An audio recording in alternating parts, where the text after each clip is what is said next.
Good afternoon, everybody. Thank you so much for coming. I'm awfully excited that you're here, both here in the room and across the country in the webinar. I'm Bob Jaeger, President of Partners for Sacred Places, and we're here to talk about the findings from an exciting national project funded by the Doris Duke Charitable Foundation in partnership with Drexel University, and you'll soon meet the primary players in this project. But I'm happy to add my welcome and say that this project really helps to affirm that America's sacred places are great civic assets, and they have a lot of potential to house and support the arts and many other things that are really important to our neighborhoods and our communities. We've learned some important things by this research in 3 cities across America, and we're happy to share our findings with you today. But basically what it's doing is affirming that sacred places are civic assets that really have enormous value to our communities, and they can be shared and used in new ways. And congregations and arts groups are excited to do some new things together. So that's what we're here to talk about. And I think we're going to start by inviting our audience here in Philadelphia to kind of quickly introduce yourselves. Of course, Neville, we'll be seeing you in a moment, but why don't we start with you, Neville? Sure. Hi, everyone. I'm Neville Vicaria. I'm a professor and research director in Drexel's Graduate Arts Administration program. I'm Larry Epstein. I'm department chair of Drexel's Department of Arts and Entertainment Enterprise, and I teach in entertainment and arts management. I'm Andrew Zitzer. I'm on the faculty of the Arts Administration program at Drexel as well. Hi, I'm Joshua Castagna. I'm a program manager at Partners for Sacred Places.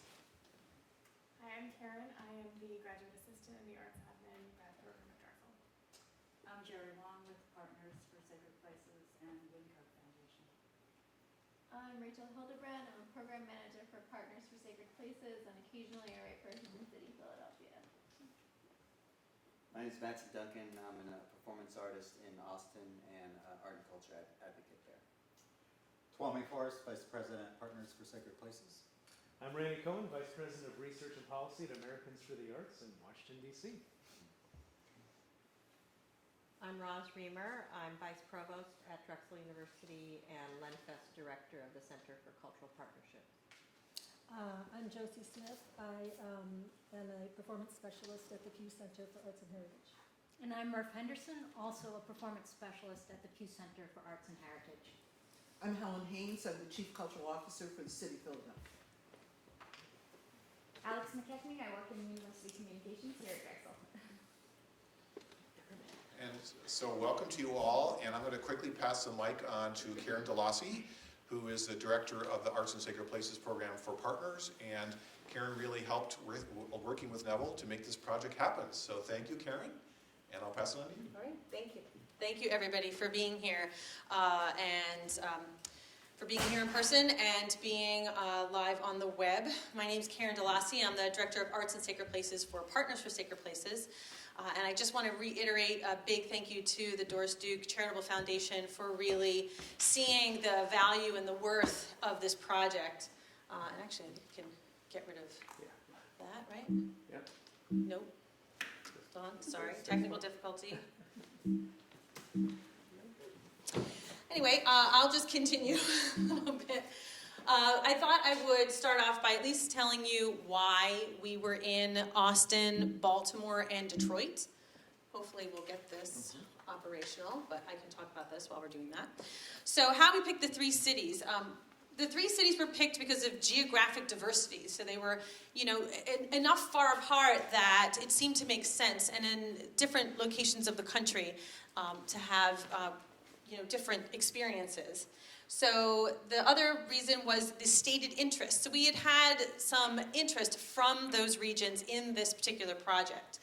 The third reason was previous in-person visits. So I personally had been to all 3 cities previously, and we have really great partners in the Greater Baltimore Cultural Alliance, the Austin Creative Alliance, and Culture Source in Detroit. So it was really important for us to have willing partners in all of this. So thank you. There was a slide before. Okay, that's fine. But for those of you online, this is the viewing website, and to remember to submit your questions. You can do it now. You could do it as you're thinking about it. You have a jump on the people that are here in person by @Drexel AADM and using the hashtag AISP, which stands for Arts in Sacred Places. So I thought I would start. Not everybody here and online knows who Partners for Sacred Places is and what it is we do. So I thought I would spend a little bit of time on that. We were founded in 1989, and we're a non-sectarian, non-denominational nonprofit dedicated to the sound stewardship and active community use of the country's older historic religious properties. So we're not affiliated with any specific religion or denomination or faith practice. We have our roots in architecture and heritage. And over the years, that has really kind of extended. A lot of what I do is really kind of a community catalyst. So the programming that, in the arts program, it's really kind of jump-starting a community and using the sacred places as a jumping off point or a focal point to do that. And we have offices in Philadelphia, Chicago, and Fort Worth, Texas. The other thing that was nice about the 3 cities that we picked, Baltimore, Austin, and Detroit, is that we could link each one of those cities to one of our 3 offices. So that was nice as well. The Making Homes for the Arts in Sacred Places program started in 2011. And it was piloted in Philadelphia and Chicago, and that's where the majority of our work currently exists, in those 2 cities. So they have definitely been the beneficiaries of what we're able to provide. And we've had so far in the 4.5 years, 22 arts and sacred place matches. And they're long-term, they're recurring, or they're short-term. So they have varied lengths of time in these spaces. Spaces used kind of run the gamut: performance, rehearsal, office, storage, build space, you name it, we try to find them space for it. These last 2 points are something that I really wanted to include here because it was kind of, it took my own breath away. So just in that short amount of time, we have interviewed 130 arts organizations. That number might even be out of date since this slide was made last week. So, and I've also interviewed 110 sacred places, both active and non. So even though 22 have been able to be matched up and paired up, it's a very involved process. But there's so much more that partners can do, 130, 110, and that's in both cities that we've had a major presence.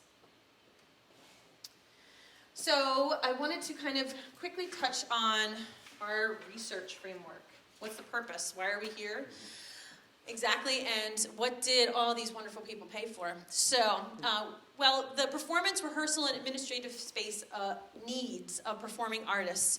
Do they have a need? What is their current situation? What are they paying for? And what do they live with in those cities? And do the sacred spaces, can they be a part of that solution, space-wise, for these artists? We did this in various ways. We had town hall meetings in every city. And these were well attended by both people from the sacred place community. These were well attended by artists, as well as people involved in their community. It was interesting, in Detroit, we even had people from the housing sector that came to the town hall wanting to talk. From there were online surveys that the artists could actually fill out. Everybody received the same web address that they could fill out an online survey, which we kept very easy to fill out. We didn't want it to be burdensome or cumbersome, and we wanted to be able to get the most data possible from it. We followed that up with focus groups. So the very last question of the online survey was, do you want to participate in a focus group? So that we could get a more in-depth, we could get not just the quantitative, but the qualitative information as well. For the historic sacred places, we did structured interviews, and I mean structured interviews. These things were 90 minutes to 2 hours long a piece, with the congregational and lay leadership.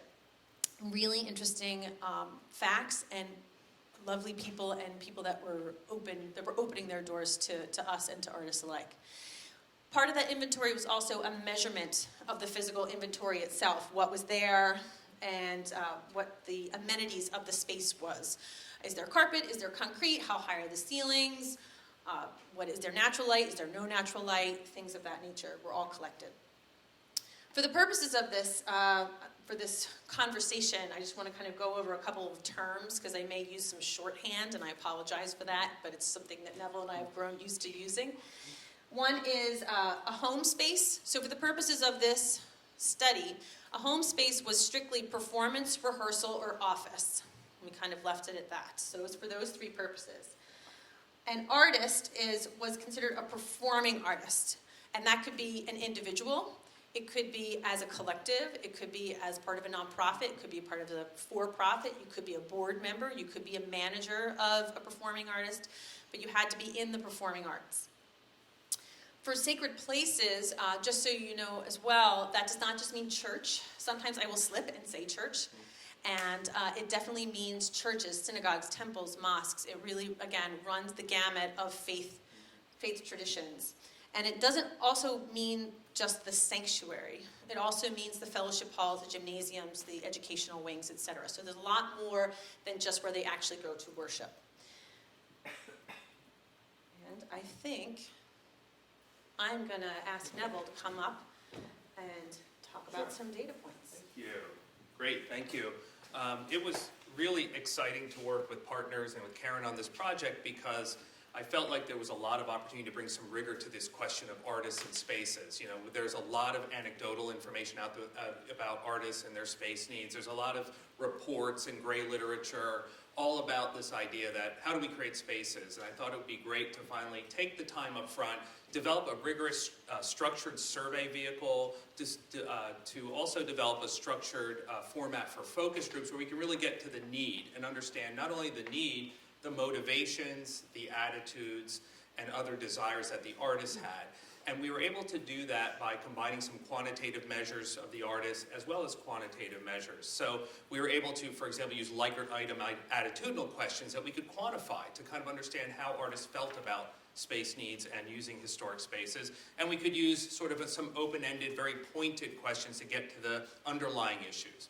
In focus groups, we had about 16 very structured questions that allow artists to really go deeper and explain what was going on in their current environment. So you'll get to hear that when Karen shares the focus group findings. But this is a high level of the survey responses. They were delivered through various local arts service organizations, even through governmental arts agencies, who were both very helpful in making sure that the survey was broadly disseminated. We use census data to kind of get a proxy for the kinds of artists that exist in the community. You know, it's not perfect because it only counts who officially defines themselves on their taxes as an artist. But using these kinds of measures, we could kind of get an idea of the numbers we wanted to achieve. Overall, we had 238 responses, which we felt pretty good about. You can see the breakdown by discipline and by city here. Baltimore and Austin, very strong responses. Interestingly, Detroit, rather low. And Karen will talk about this theme that we experienced in Detroit. Really, it's sort of a tale of three cities when it comes to that. But really pleased that we had a mix of disciplines. Very interesting to see the multidisciplinary artists. These artists were only included as long as one of their artistic disciplines was performance-based. So we were able to really make sure that we stayed focused on that. If anyone wasn't performance-based, they were dropped. So that's the breakdown of the artists by discipline and by the cities. And then the different types of artists, as Karen said, we were really pleased that we had a broad mix, primarily individual artists, as you can see in all cities, but also nonprofits. And those that were affiliated with nonprofits were very much the small and emerging types of organizations. Although that doesn't mean those are the only ones that could benefit from these types of research and the analysis that comes through, but it was primarily emerging small and mid-sized nonprofits. We also glad to see cooperatives and collectives in the mix, as well as even the for-profit sector. So it was very good to have that well-rounded sample. So the report has a lot more data than what we're going to show today. We've got reams of data that we've analyzed, but just at a very high level, I can show you some of the sort of measurable findings that we got. And the first two are not, nothing revelatory. Obviously, almost every artist said we need more space, so that's not a surprise. And they see having that home space, as Karen was defining it, as critical because it helps them with their artistic identity. It helps them advance their art form and even bring in a regular audience for their work.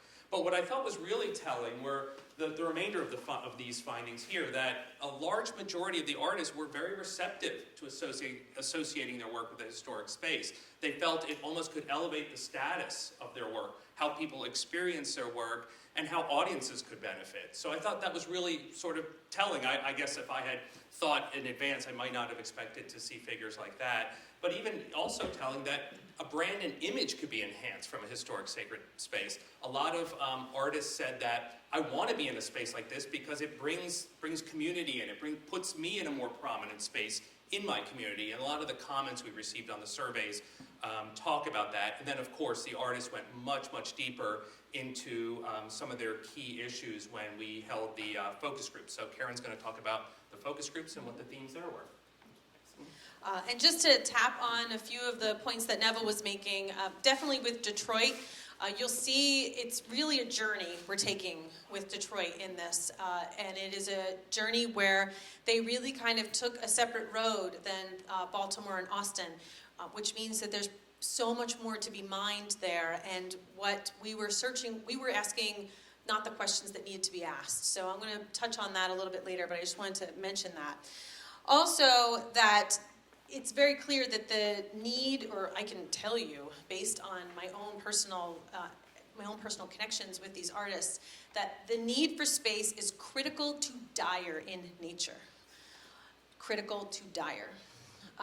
They are in really rough shape in terms of knowing where their next rehearsal is going to be, where their next performance is going to be, or where they're even going to have a meeting. So, and on the other side, the willingness of sacred places to work with artists was overwhelmingly positive. It was amazing how open and generous all of these places were. So it's just, I don't know, I like sharing that kind of information. So talking about the focus groups, the need from artists was clear.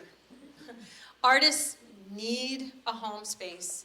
They need artistic freedom, and they need assistance in finding it. They don't know how to start, what door to knock on, what are the right things to say or not say.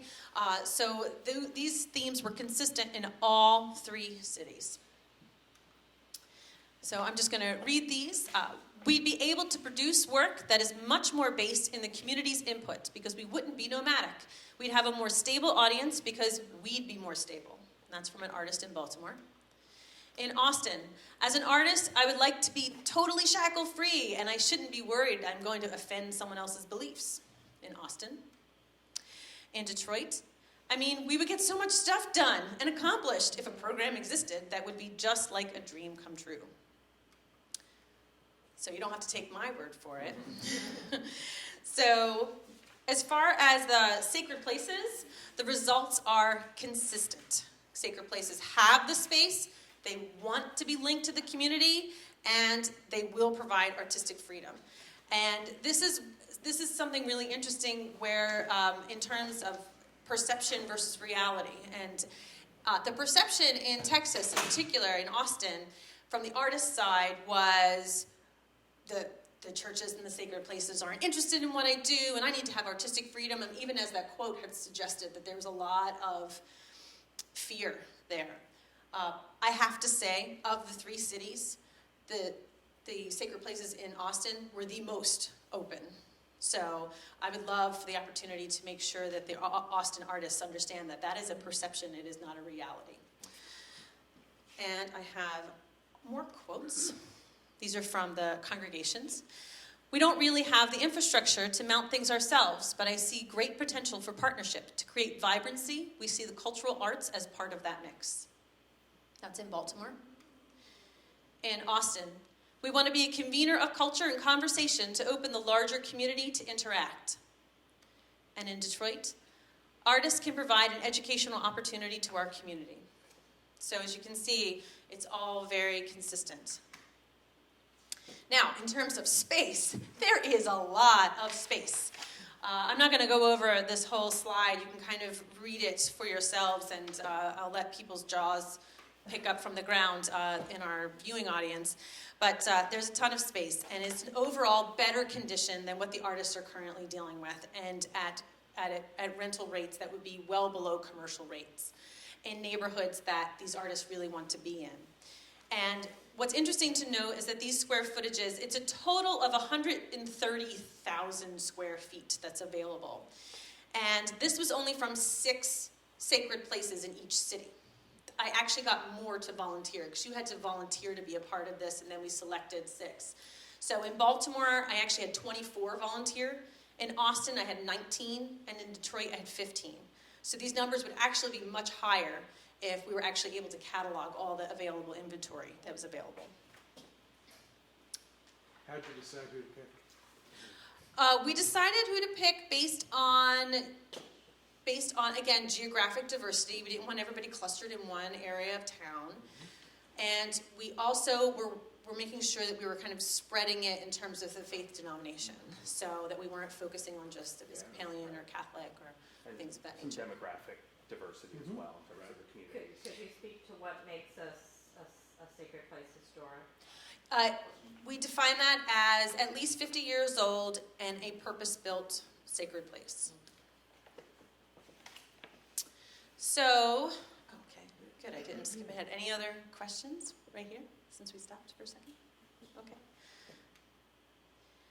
So, in the end, we kind of looked over all of the data, and it kind of seemed as though we had 3 different laboratories happening. So in Austin, we have a growth laboratory, a majorly growing growth laboratory. As you can see, I'm the theater person in the room. But the city is growing at a rate that is astronomical. And this city will be in one of the top 10 largest cities in the country within the next year or 2. I am certain of it. I went to this city 2 years ago. I rented a car. I drove around. It was fine. When I went for this study, it was no longer fine. Traffic was horrendous. And we're talking about 2-year difference. What's happening in Austin is that the artists are getting priced out. As soon as their leases are up, the landlords decide that it's time to cash in. So the rent rate goes up. Artists can't afford it. So other people have to move in, and they move out. There was a woman who had a regular rehearsal space in a great part of town, and it was with a really great space. She was able to do a lot of things. She needed a lot of specific space assets to do her job, and she did a lot of juggling and things like that. And she could no longer do it because the rental rate went through the roof. So now she's doing it in her backyard for as long as her lease on her house goes, because most of these artists are also renters. So they are also going to be priced out. And it is a major problem. I really do fear for the artists of Austin, because it is quite dire in nature, and keeping Austin weird, you got to keep your artists there. In Baltimore, it was all about community. It was amazing. These artists want to be in their community. They want to be in their neighborhood. And the rents that they're paying in the spaces that they're currently using, these rates are astronomical for the quality that they were getting. There's dancers dancing in concrete warehouses that have no HVAC and no bathroom, but want to do intergenerational dance. Or they get to the rehearsal facility and it's dirty because there was a party there the night before, so they have to use part of their high-priced hour to clean out the space, and then they can rehearse.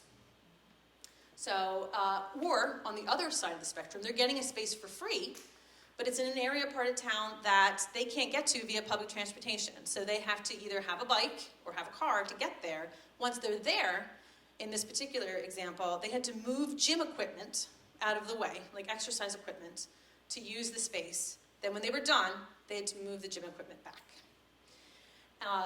And these are artists that, particularly given most recent events in Baltimore, what a better way to get the artists to stay in Baltimore and do all the great work than to partner them with sacred places that are oddly enough trying to do the same things in the community. So a lot of work to be done in the community laboratory of Baltimore. In Detroit, it is a do-it-yourself town in Detroit. And that kind of says it all, but the spaces that are available, I heard kind of horror stories about leaky roofs that these artists are performing in, and wiring that is frayed, and then partner that with the leaky roof on a rainstorm, now you have artists that are potentially being electrocuted. And that's not in their self spaces. These are the spaces that they're currently renting. Or they are purchasing spaces and going into great personal debt to actually fix the spaces. And we actually had a number, I want to say 4 or 5 artists who were either an individual or part of a collective that had purchased church facilities, large church facilities, sacred place, but they were all churches in this case. They were all churches, and they are fixing them up themselves, all without the presence of, it was in a vacuum of traditional funding. So nobody really knows where they're getting the money, and nobody really knows how they're fixing these spaces. So that's why when I say this is really a separate journey for Detroit, it's all about, well, what do they need? And you know, how can a program, an Arts in Sacred Places program, really benefit this type of city that is harnessing what they feel is an opportunity, and it is, and they should be, but how do we best use their efforts? How do we best support their efforts? So those are our 3 laboratories. So here's the numbers with the lab. This kind of just adds to the laboratory identities. So again, you can kind of look at these, you know, on your own, but I want to point out specific ones. In Austin, population change since 2010, 15.5%. That is so real. Being in that city, I'm not going to put Mattson on the spot, but he can certainly speak to it as well. The population is growing, growing, growing, and it is a young population. It is a young, hip population that is living there. In Baltimore, community percent in population in poverty, 23.8%. So think about the amount of artists that want to be in these communities. A lot of them underserved communities that could be providing these other services or interacting with the people in their neighborhoods. And finally, in Detroit, $50,400 median home value. So why not buy it and fix it up yourself? So that's the realities in those 3 cities. I'm gonna ask my partner Neville to come back up again. I will say that we have the findings, we've identified the need, so what are the opportunities? Great. Thank you. So it's important to think about, you know, going back to the hypothesis. It's one thing to assess the data, understand the need, understand all the issues, but ultimately what impact are we seeking to have? The hypothesis said that there could be a systematic approach to addressing the needs, and that would mean some sort of programmatic model. And that's what really kind of excited me about this research as well. It wasn't just, let's just gather data and see what it says. Let's actually move ahead and find the best programmatic approach that leverages the findings, but also the assets of Partners for Sacred Places, and puts together a programmatic model. So like all theories of change, we always start with the impact. You start with the ends in mind. Our report goes into much more detail. We used a 5-stage Kellogg Foundation model for our theory of change that we then rolled into a 3-year logic model, all of which are in the report. But at a high level, you know, we started with the impact, but ideally we were looking to address a problem, right? We saw from the data, artists lack home spaces to develop the art form, expand the reach, and connect with their communities. On the flip side, we've got the historic sacred spaces facing diminished membership and a desire to serve as a community resource or asset.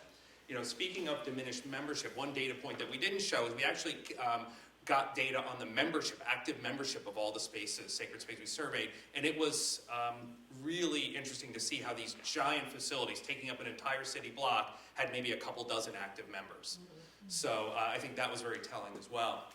So with that problem comes an opportunity that both these entities, these stakeholders, need human and physical capital and the capacity to act on that. So with that, what is the impact that a programmatic model or a programmatic approach can have? And ultimately that impact would be that the artists are engaging their communities, they're advancing their art form, and very importantly, building sustainable careers. This is becoming a more and more pressing issue. We hear it a lot in Philadelphia as well. How can artists build sustainable careers when all these things are happening around them?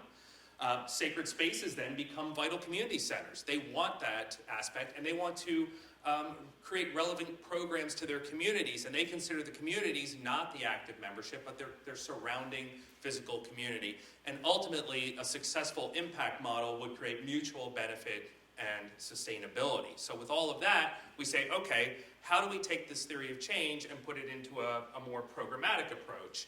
And that would be to say, okay, so now we need that's where partners can come in. Partners for Sacred Places has a replicable, scalable program model that can be delivered nationally, not just the pilots in Philadelphia and Chicago that have happened, and plays a key role ultimately in ensuring artist needs and sacred spaces are part of the broader community and economic development. So that's sort of the program model. And what we did from there was then stage it into a two-phase program that could be rolled out with the appropriate resources through partners' existing resources and local partners. So I'll let Karen talk about the two-phase approach that we've developed. Great, thank you. I will say this again, I like to put my own little spin on stuff, but I will say that in all 3 cities, I'm still getting artists and Sacred Places contacting me. When are you coming back? How can you help me? Where can I go? I need to perform. And I have a few, actually, churches in Detroit that are calling me saying, like, when can we start to open our doors to artists? So it's all very much, it's a very real thing for all 3 of these cities. So going into the two-phase program model, in phase one is already complete for all 3 of these cities. So it's a readiness assessment to see, are they at a point where, we can start to provide a very real service to help really integrate the artists into the Sacred Places and vice versa. So it's determining if it's right. So we would like to replicate the same efforts that we've done in these 3 cities in other regions of the country, and to initiate a phase 2 based on those results. So phase 2, it would be implementation, and certainly currently we're investigating there's many different program models, there's many different ways we can go, and we're certainly open to a lot of people's ideas. So if you have some, please share them with us. But right now, we're looking at partners providing a national oversight and program delivery and working with the local service providers to manage operations and implement the program. And we're looking right now at a 3-year intervention process, particularly in Baltimore and Austin. And as I said, I'm going to keep going back to Detroit being a different story. So it's about, kind of a phase 1A for Detroit and figuring out what is the question we should be asking. Let's see. So I think the key components of the program model would be investing in human capital. So it's about providing boots on the ground in each city to really start to actually put the process in motion. So it's not a talking head from Philadelphia or Chicago or Fort Worth. It's someone who's from that area, someone who understands and lives in that city and understands how it breathes and what's the pulse of that. It's about collaborating again with the local arts service organizations who would really act as a host for that, so that they could get the message out to their artistic members, or at least that's one starting point, and we can make many other connections from there, and using our own resources to hit the Sacred Place sector. The training of the local arts service organizations, so we're going to train the trainers to actually be providing the programming. So again, it's not about someone coming from Philadelphia or someone coming from Chicago. It's about someone in Austin, someone in Baltimore, someone in Detroit that's actually doing the program delivery. And here, we're going to be collecting the artist's needs and the Sacred Places physical assets. We actually already have an online tool called ISPI that was fully developed through a MacArthur grant. And it's an online hub that can actually record the physical assets of a space, the inventory of the space, but also where the congregation is on, so what's their value set, how open are they to having artists into their building, and as well as on the artist side, it will collect their physical space needs. So what are they looking for, and what are they? What is their mission? What is their vision? And in the end, we're hoping to find not just any match, but the right match, so that the mission and the vision of the congregation matches in some way with the artist, so that one can be an extension of the other. The other thing that the local service the person in the local region would be doing would be retaining pro bono services, such as legal and financial and architectural. These are all things that have been used both in Philadelphia and Chicago to really kind of see the space matching through to completion. So opportunities to engage. We would love to go back to Baltimore, Austin, and Detroit in person. I would love to tell them what it is we found and how to help them rally together to start to make things better for themselves, both on the Sacred Place side and on the artist side. We're looking to secure funding to move into phase 2, particularly in Austin and Baltimore, and to, again, further investigate Detroit and what its artists really need. And we're looking to initiate phase 1 in other regions of the country. I'm already having conversations, just very initial conversations with people in New Jersey, people in Chicago, people in San Francisco, people that feel that their artists are also kind of drowning. So we've only just started to have those conversations. So, and this is just a list of thank yous. So this is everybody that's kind of helped the Arts and Sacred Places program grow to become what it is now. Doris Duke being a major supporter of this particular research, but these are all of the foundations that have helped us grow as a program, Arts and Sacred Places as a program, and our local collaborators. We wouldn't be here without them, that's for sure. So they were definitely our link to the artists. So that is the end of our presentation, our very official presentation. So I would love to open the floor to questions, or if people have questions. Yes, Helen. Well, I just had, now you have an office here in Philadelphia. Yes. Is there an active program that's actually going on that is linking sacred spaces to cultural organizations here in Philadelphia right now? Yes, there is a program in Philadelphia right now, and yes, we are actively linking artists with sacred spaces. Mm-hmm. And we've been doing that since 2011 in Philly. I know, I've met with them, but I was just wondering, with this pilot, you were underwriting certain types of things that help these cities to make these connections and implement them. Are those resources available here as well?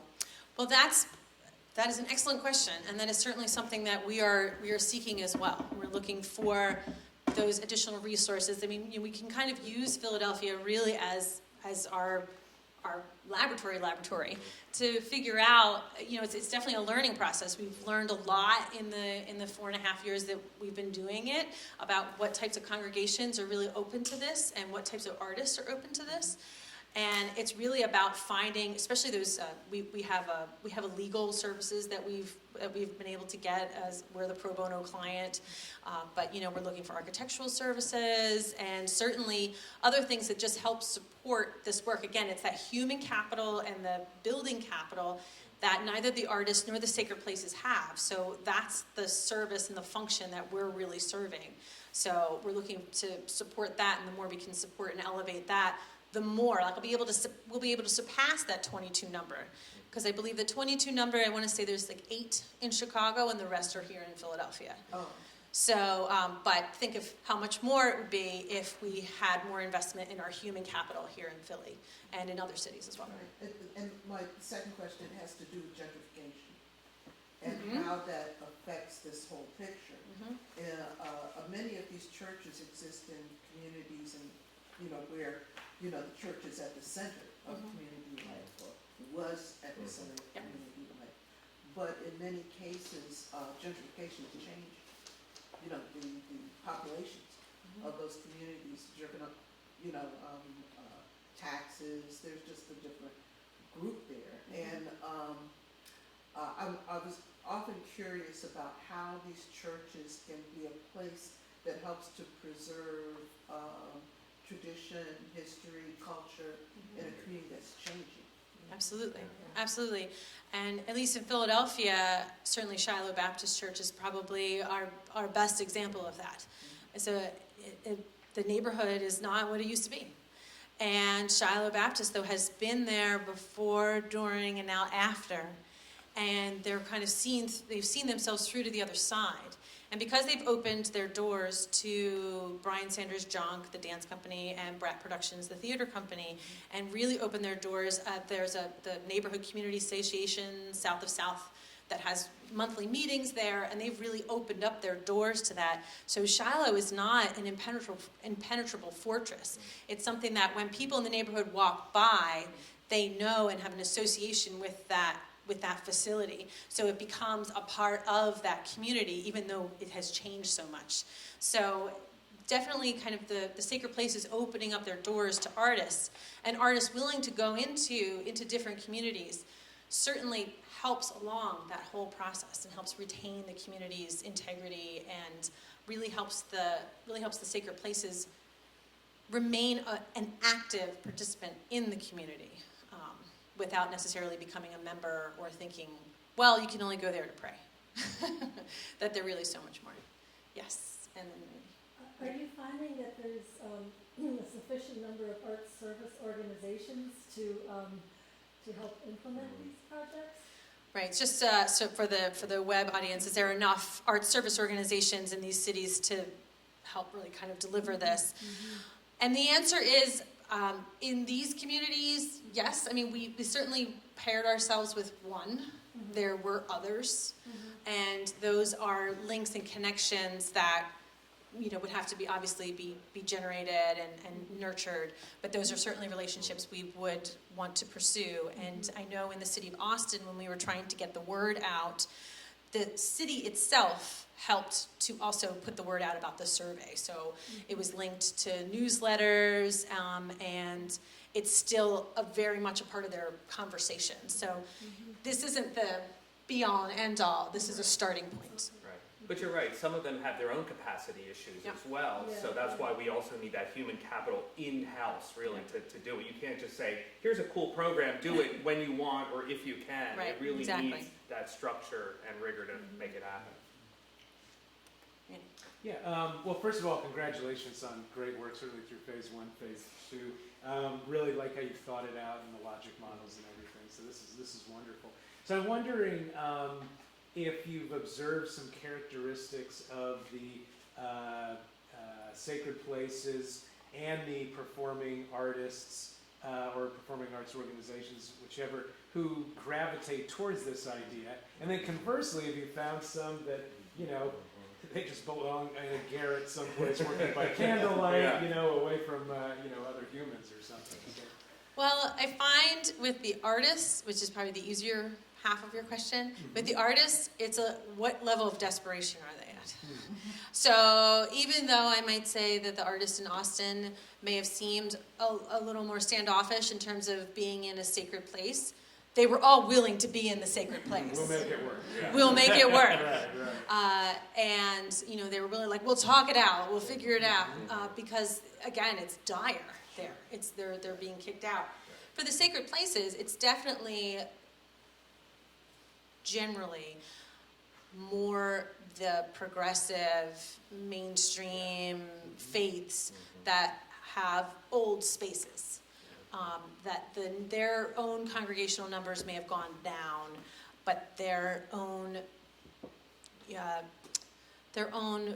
modern day view of the world is more in alignment with your average American or your average artist in America. So that's kind of that it's that level. It also helps to have the pastor or the clergy leadership that buys it, that wants the community there. I have found that if you do not have the clergy leadership involved in this, it does not happen. Even though all the lay leadership could be totally behind it and for it, it does not come to fruition unless that person is in the room and a part of the process and wants it there. So that's another key element of it. And I would just add, our sample is obviously self-selecting, so there are probably things sacred spaces outside that who knew they didn't want to participate, and likewise with artists who wanted to be in their garret, as you said. Sure. Yeah. And that said, it also depends on, what's the level of, there's shades of gray in terms of the sacredness of certain spaces. Sacredness of the sanctuary versus sacredness of a fellowship hall or an educational wing that nobody uses anymore. So it's also like it's an education for a lot of them. So, I don't want to say that a more conservative religion might not be interested in this, because that's actually not true. but it's a matter of getting them to understand, like, oh, I mean, I can put this to a better use, and I don't have to get rid of it, or sell it, or, you know, demolish it, so, it depends. Yes. So I'm wondering, beyond the matchmaking and the space programming involved, what implications there are for these partnerships to affect artistic output, as well as to affect the potential for new members of a church or whatever it would be, or potentially volunteers within the sacred space community. And so what kind of crossover is it possible to see from these partnerships? Right, so again, just for the website, the people online, what kind of crossover between artists and congregation? Is there a collaboration there? And the answer is yes, there can be. And certainly all of the examples that we've shepherded are not the only examples that exist, and there's certainly other ones that have existed prior to our program being in existence. It's a matter of finding out where the fit is, and really strengthening that relationship from the start. If you really make the relationship between the artist and the sacred place a very strong bond, it works towards that. So it may not happen in year 1, 2, or 3, but in year 4 and 5, that's when you see it start to grow. There's a really great church in Chicago, Unity Lutheran, that participated in a training session that we had, and really took the idea and ran with it. And now they have a whole section of their website that's share our space.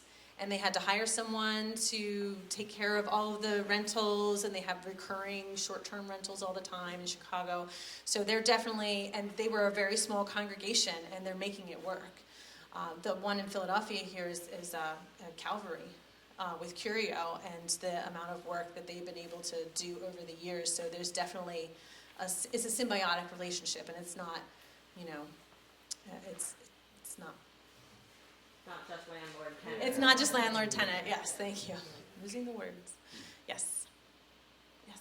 Very nice. Yes. So, question about, you know, as you implement, I learned, you know, many years ago, Bob helped me understand, you know, the importance of understanding and sort of cross-sharing values and, you know, we all believe, we have assumptions about, you know, the other folks and everything like that. So is part of your tool, you know, helping people better bridge that values and understanding? You got it. And what's that look like? Yes, yes. We do not ask for forgiveness, we ask for permission. And we have to understand where each other is coming from. And the first thing that I've always done when doing a space match is they talk about mission. And I want you to talk about your mission. I want you to talk about your work. I want you to talk about why you do that work. And that's for the artist and for the congregation. Why do you do that? What outreach do you do? And that is where they always find that spark. And you see that spark fly across the table, and it's magic. And then I know, okay, everything's going to be okay from here on out, because that mission alignment. And actually, when we did the initial research here in Philadelphia before the program was even started, there was different reasons. You know, did artists need space? Yes, of course. And did sacred places have space? Yes, of course. Why would you want to use a sacred space, and why would you want to open your door to an artist? And it wasn't fiscal.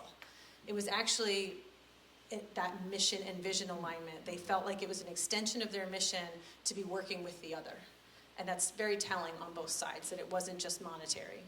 Yeah, and just to follow up on that, have you ever been able to articulate kind of what is that common denominator between this swath of mission statements of sacred spaces and this swath of artists and art organizations?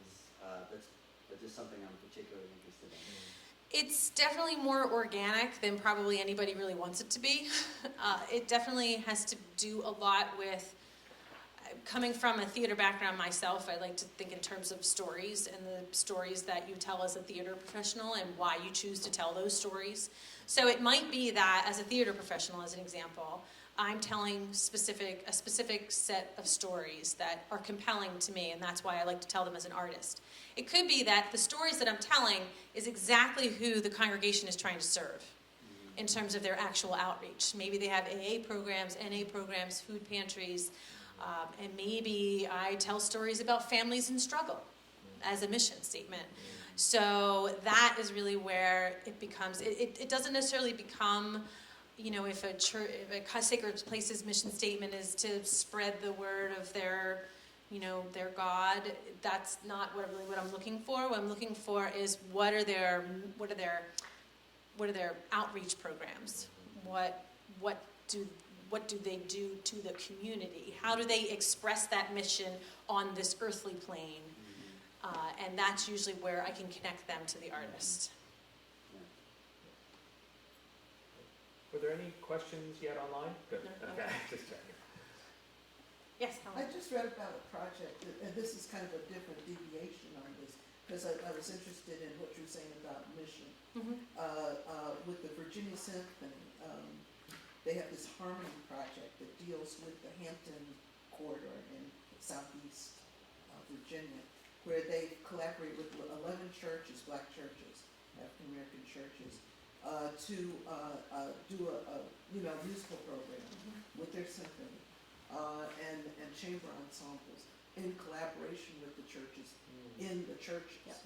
And it was really designed around, one, they wanted to diversify their audience. I'm talking about the Virginia Symphony on one hand. On the other hand, they were really dealing with the pervasive segregation in eastern Virginia and trying to, find bridges, to connect communities there. So that's a little different than just looking for space. Sure. In a place. Absolutely. But, getting together Meeting people as where it they relates are, to really. mission Yeah. and program. So are these things that you also explore? We don't necessarily go into the programming of the artist's programming or the congregation's own programming. We do encourage them to work together and to find ways to do that. What I have found is that artists that, I like to say that I don't take anybody kicking and screaming into what we do here. I like to say, you have to come as a willing participant. And what I found is that I think there's a certain reason why certain churches and certain artists are approaching us about this program, because I think they're looking for exactly that. And because it's not just about, it's about the space and all of that, but it's also about, well, how can I expand my reach into different communities, or how can I serve different communities? And this is, I think, a way of doing that. So it's definitely something that's just kind of internal within an organization, whether it's religious or not. Kind of piggybacking on Helen's question, in the case of the symphony, they have a space, but they're looking for these other spaces. So, and you said you're mostly about emerging and small, but I'm wondering whether it could ultimately become something where organizations that have spaces want alternative spaces. Yes, and this is something actually I have explored before, because it is true. Most of it is like small and emerging companies, but there are larger institutions that can participate as well, or would like to, and they'll approach us about an educational outreach program. So it's about annex facilities for other operational things, or maybe they need an experimental black box or something like that. So they're looking for that. They don't necessarily need to or want to invest building capital into building something to house that. They know the facilities exist somewhere in the city. So this might be a way for them to go into a community and perform that function, and also be able to expand their own reach and their own mission. Yes. Did you see any limitation in who was able to participate in the surveys? The reason why I asked this question is because the city of Austin did their own survey, and what when they got the survey results, they realized that 95% of the respondents were white, and yet the city of Austin only about 50% of people in Austin are white, and the rest are Latino and African American. And so, I realized that some of the African Americans that attended the report meeting were saying, hey, we don't have access to online communication, and which is all the surveys were done online. Sure. And so they were a bit rattled that like we're finally catching up to the results, but we didn't even participate in the survey, and then once again we feel underrepresented. And so just wondering, I mean, I'm sure that happens often. And I was wondering what, in the year that you've been doing these surveys in these 3 cities, how did you navigate that problem? Well, it was difficult, and we had a limited amount of time and a limited amount of resources and connections. So what I can say is that we tried to go beyond that. We tried to make ourselves available. That's, I think, why we even had the town halls. I actually had paper copies at every town hall. So and with our address on it, that someone could have gone back to their house and filled it out with a pencil and mailed it back to me, and I would have input it into the system. So we tried to do that. I don't know if our reach was reaching everybody. We weren't able to actually kind of flyer and things like that, which is something, if you had more time and more resources, we would have been able to do to actually hit those areas.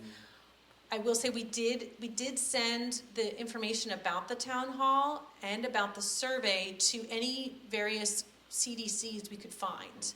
So we were hoping that by hitting them, that they might be able to spread the message in a way that's appropriate for their community. So we tried to navigate it. I don't know how successful we were. We certainly didn't ask for people's demographic information, but I like to say we gave it a really good shot. I mean, what you're describing is a very common research methodology issue that we all struggle with in any kind of sampling. So, yeah, you've got that challenge, plus it is self-selecting. We didn't go in and say to an artist, we want you to do this, we're going to ask you these questions. It was those who chose to participate. So that is another limitation. Sorry to keep. No, I love questions. So it seems like it's eminently sensible that this is restricted to performing arts for the time being, but I'm wondering about visual arts and what potential there is. Yes, that's a question I get quite often. The performing artists were selected for this generally because they're looking for spaces with similar assets, similar qualities to them, similar size. So we were able to really kind of be able to lump them together pretty easily for the purposes of this survey. For the visual artists, it would be great to replicate this, actually, with visual artists in mind specifically. Change the questions, change the nature of the questions. There's a lot, so far, of the 22 cases that have been space matched in Philadelphia and Chicago, I think maybe only 1 or 2 have been visual. So, and that's due to the fact of what the spaces, we try to have the least amount of building changes or money that has to go into a space possible, so that an artist can kind of go in and use the space as is. It's in move-in ready condition. Maybe they'll paint the walls, maybe they'll tear up a rug or something, but it's nothing that goes beyond that. So if an artist, depending on their medium, if they need proper ventilation or easy access to water, it all just kind of depends, or the height, or a loading dock door, or, so those kinds of questions, it becomes a different survey. But certainly visual artists are absolutely included in terms of the overall vision of the program.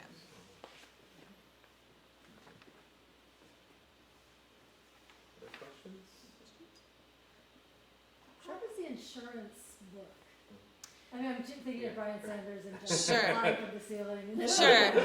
Well, all of the artists have to carry their own insurance, and the Sacred Place has to carry their own insurance, and each one names the other one as an additional insured. And if you have a subtenant, they have to carry insurance, or the artist who's the lead tenant has to carry the insurance. It's all covered in the lease, which is why I have a lawyer, because I am not a lawyer, although I probably could play one. But I'm definitely not a lawyer. So we try to cover all of that as possible, but it's definitely up to them to carry the insurance. And I would love to, that would be something else. I would love to be able to, I mean, something I wasn't even on there, but finding like logical insurance rates for the artists and for the congregations. And what are the lease arrangements? Do you get the space for free? Do you pay a nominal? Do you pay utilities? Well, everybody is paying something. All of the artists are paying something. What I can say, without giving specifics about anybody's lease, but what I can say is that artists are either paying the same amount of money for from their former space in their new space, but they're getting 3 times the amount of space, or they're paying less for more space. So what we're able to do with the sacred places is to have them figure out, again, generally, these are all generalizations, generally they own the space, so it's not like there's a mortgage on it, and they're not paying taxes on it. So it's about figuring out what are the overall utilities of very large, sometimes very large facilities. I mean, you could have a heating bill of $5,000 in a month. So what are the overall utility charges and other kind of maintenance charges, pest control, internet, all of that stuff, and what is the artist's portion of it? So based on the square footage that they're taking up and the amount of time that they're in the space. Are they in the space? Do they have it exclusively? Are they there 24 hours, 7 days a week? Or are they only there certain set days and the days when we have the heat on anyway? So all of those things kind of come into play depending on the nature of the relationship. It's really tailored. It is, which is why there's no kind of set template. We can certainly provide, we've been talking about maybe generating a checklist of items for people to think about. Providing a lease template can be very dangerous because, we are not attorneys. And we want to make sure that people are actually getting proper legal advice. But we can certainly give them a checklist of things to discuss across the table. Again, it's about asking for permission, not forgiveness. So, as the reports and project evolve, I'm really taken by the whole idea of the mission and sort of the deeper community connection between for the faith-based institutions and the artists and arts organizations. And I'm even looking at the title now, and it's just it's kind of blowing my mind outwards a little bit. I mean, I came in thinking much more logistic, which is fabulous. Goodness knows. I mean, we need facilities and space for artists. We've got these wonderful, faith-based institutions looking to connect to the community, have this space, etc. But that's really a wonderful, deeper, lasting, building healtherr communities through the arts and all that kind of thing, which really kind of giving me some goosebumps. Yeah, no good. So, I think, as that thinking and language evolves, boy, lots of room to pack all that into here. Even change the title. There you go. That's great. I'd love to, obviously, more input from any of you will be real helpful going yeah, forward. absolutely. In the report, I hope everybody will pick one up, but it's a preliminary design, so we're still working on making sure it's, looks really nice and pretty. So we ask you not to widely photocopy it, distribute it, but you certainly share as you feel as makes sense professionally, and we're happy to have links to those online as well. Yes, Bob. I haven't really heard this answer, even though I work with you, so I'll ask this question. Now I'm on the spot. Since the space an arts group might get in a church or synagogue might be vastly better than what they have, are they often happy just to get 2 or 3 years in a new space? Or are they really hoping for 5 or 10 years? What's the kind of time frame for all this? I mean, the time frame depends on their relationship and depends on where the artists are in terms of their physical health, in terms of where the congregation is, in terms of their physical health. So what we've been able to glean now that it's, again, 4.5 years in, and, there's definitely like ebbs and flows, there's peaks and valleys to these relationships, and sometimes they have to end for one reason or another. But what we've been able to find out is that the time in the space, no matter how long or how short, is so valuable, particularly to the artists, for them to have that time. It's time.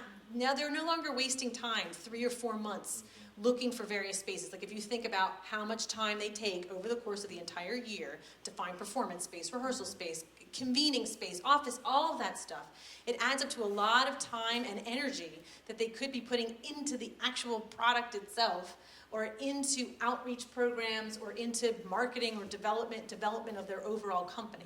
So they're gaining back time and space, and they're also able to gain potentially audience development as well. So any time, any stretch of time in these spaces is time that is well put to good use. So I would say that, you know, if it was up to, at the initial lease signing, if it was up to any of these artists and congregations, they would, can you be here for 10 years, 20 years? You know, that's kind of the stories that go across the table. So it's really about just kind of taking it as it goes and embracing it for what it is and using it in that time. Yeah, you're talking about the nomadic nature of what artists and these arts organizations have to do now. Are you saying that all three cities that you looked at, are they equally nomadic, the artists in these cities? Yes. And is that something you sense is going on Yes. in each city? That is everywhere. It is here in Philadelphia, it is in Chicago, it is in these three cities. Is that new? Is that, you know? No. No? It's definitely, at least as far as my own knowledge and expertise, being in the arts world for the past 15 years, they kind of move to wherever there's space. And when there's a new space, everybody goes to that space and books that space as quickly as possible, and it gets booked for the entire year right away. But it's definitely, it's a game, and that's almost why, if you're a small theater company but you have a season, like a set season, it's almost why you have to put your brochures out at the same time as the larger theaters, because all the spaces will be booked. So you have to do your auditions and your venue searches at the same time, and have your brochure and your season set at the same time as the really large venues, because you don't have the venue.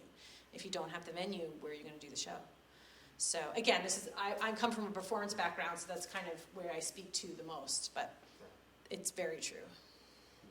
So I understand the reason for the Sacred Places connection, but I'm wondering about the scalability for other types of organizations that would also want to connect with the community and have all the same desires that Sacred Places would have, say, museums, libraries, other organizations that have ties to communities but would love to have the spaces they're in used in a more textured way. I mean, so is there room to grow in that direction, or is the mission really solely focused on? Well, for Partners for Sacred Places, the mission is solely focused on sacred places. That said, I have been approached by people that are interested in the school buildings that are for sale, and I've also been approached by active schools. Kappa, someone at Kappa actually came to my office maybe 6 months ago because they have facilities that aren't used to their fullest,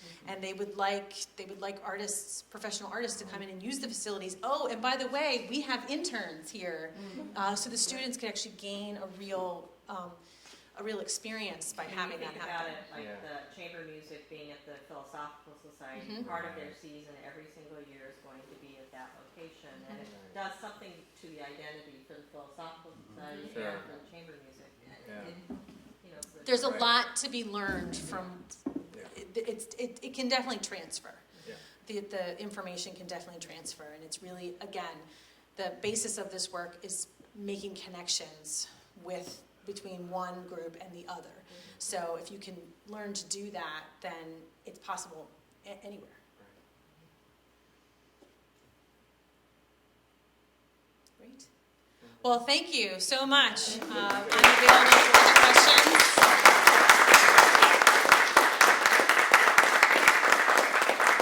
And don't forget to eat the cookies.